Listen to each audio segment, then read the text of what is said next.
Hey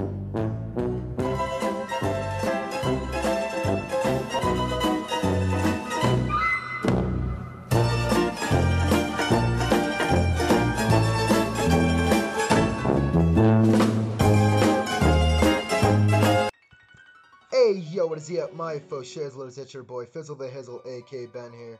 Bringing you guys the week 9, I believe. Week 9? No, week 10 battle against my man Nacho and the Detroit Teravolts. Gonna have a nice clean game here. Sorry for the post-com. I battled Nacho while I was in Mexican land doing some vacationing and stuff like that. So if you guys haven't checked out my team builder video, definitely go check that out. I rather explained what I'm bringing, why I'm bringing it, but to briefly go over the team, I brought a nice sub Life Orb Gengar, pretty defensive Scissor, Specs Primarina, 4 attacks Life Orb Kyurem Black, bulky, specially defensive Mesprit with rocks, T-Bolt, Psychic, stuff like that. And we have our Scarf Emboar, which is a really good cleaner late game. So, yeah, man, jumping right into this team, looking at team preview here, he does not have any form of hazard removal on his team, besides Magic Bounce Diancie, but I don't really expect him to lead with the Diancie, since I do have the Scissor, and yeah, I don't expect him to bring a lead Diancie. So, since I do have rocks on Mesprit, and it's a core part of my strategy to break down his team, I do indeed lead off with the Mesprit here. So I go for my Toner and Rocks, and I figured the worst thing he can do is Leech Life me, or Leech Seed me rather.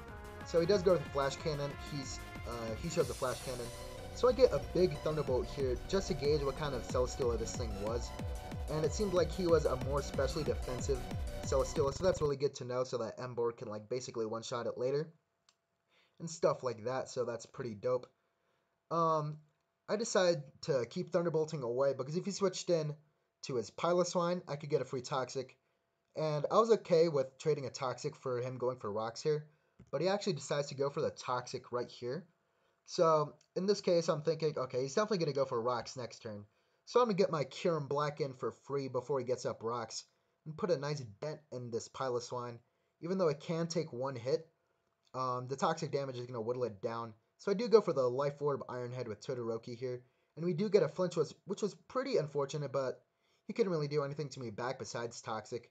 So I finish him off with an Earth Power here. And he goes into Celesteela, which I am pretty concerned about, honestly, because he has not shown leftovers or anything like that. So I'm thinking, okay, he might be Wakanberry with Heavy Slam or something, and Heavy Slam does look like it kills from this range, depending on the investment. So I just decided to go for the Fusion Ball right here, test my luck, and he is not Wakanberry, so Todoroki gets his second kill in a row here. So he switches in his Mega Diancie here, so I'm like, okay, I'm not dealing with this thing. And the Mesprit basically did his job already.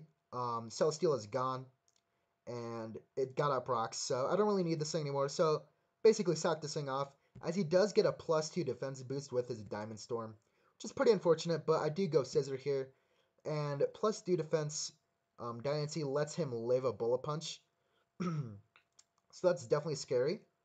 So I go for the Bullet Punch here. If he didn't get the boost, I would 100% U-turn on this play, because Arcanine is the biggest switch on his entire draft besides like Buzzle or something. And if Arcanine does switch in here, which he does, it takes a nice quarter from Rocks, and it's going to take a big Bullet Punch. It doesn't eat very well. So I switch out into my Primarina, maybe predicting a Fire Move or a Morning Sun, which he does go for the Morning Sun. So right here, his easy switch into Primarina every time is Toxapex, right? And I have Spec Psychic on this thing, so predict the switch here. The worst thing he can do is Wild Charge me, but he does reveal to be Z Solar Beam with the Bloom Doom, and we actually do live that, which is kind of huge in the long run. But we get a big Spec Psychic off on this thing. And us living that makes it so that Emboar can kill this with an attack now, because I do expect him to be defensive Arcanine with Morning Sun, all the stuff that you saw there. So this puts him definitely in range of a superpower. Even a defensive Arcanine cannot live this. But I go for the Wild Charge here, predicting the Toxapex to come in, And I go for the wild charge here, and you can see it does basically 0 damage because Pex is so fat. So I just go for the wild charge again to scout out what he wants to do. If he wants to set up T-spikes or whatnot, but he goes for the baneful bunker to get a poison on me. So I switch into my Gengar here, thinking he may want to recover like you saw there, and I go for the substitute, thinking that he would switch out honestly, into something like Scarf Buzzwole at this point, because Scarf Buzzwole kind of runs my fade, with like Earthquake or something, and it's probably carrying Fire Punch on for the Scissor. So I expect him to switch out into Buzzwole on that turn. So I go for the sub there to try to counteract that. But he does go for the Scald at that point. So I'm just like, okay, I'm going to spam Thunderbolts and two-shot this thing. And you can see that he was very physically defensive for the Emboar there. Because you saw it didn't even take 50% from a Wild Charge, even with Reckless and its huge attack. So I'm going to go for a Thunderbolt here, knowing it was going to do a lot of damage anyway. And even with Black Sludge recovery from this, Shadow Ball does kill 100% of the time. So Katie picks up another kill. And here comes a pretty game-defining turn right here. He switches in his Diancie here. And Katie right here is, if it switches back in, it dies to rocks. Well, I actually don't know. What are the calcs? I should probably figure that out, not gonna lie.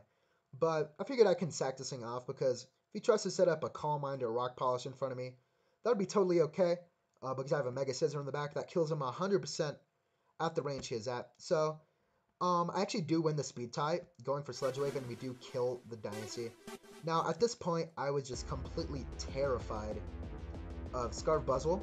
So again, I was going to let this thing die, because if he was Scarf Buzzwole, he had to lock into a non-fighting move, or for Earthquake, if he was Scarf, and cure him at the range it's at, can live an Earthquake or a Leech Life. So I can just go into that, and I stay in here trying to sack this thing off, and they actually do outspeed, and he does not reveal to be Scarfed.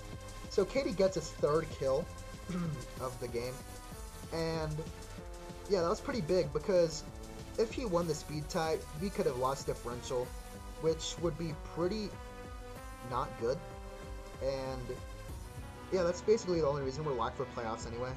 So this game doesn't really matter. So I just go into my end board here, my Scarf end board, and finish him off with a superpower. So yeah, man, we pull out the nice 3-0 victory against my man Nacho. I'm pretty happy with the way I played, honestly. I think I made the proper plays that I needed to. So yeah, man, your Tampa Bay Weasels are now 9-1, kind of steamrolling the league. We're having one hell of a season, man, and I love my draft. That's all I can say. And so at the end here, just gonna explain real quick. The reason I brought Emboar and Mesprit, even though the reason I brought them basically is because I want to try to diversify my teams in the later stretch of these last 2 or 3 weeks, so that my playoff opponents have to prep for everything. So Scarf Emboar came in clutch, and so did Mesprit. It got up rocks, put up nice damage on the Celesteela. But yeah, man, your Tampa Bay Weasels are still sitting in the #1 spot in the league as of this point. So thank you guys so much for watching. It means the world to me, and like always, have a swell day. Peace.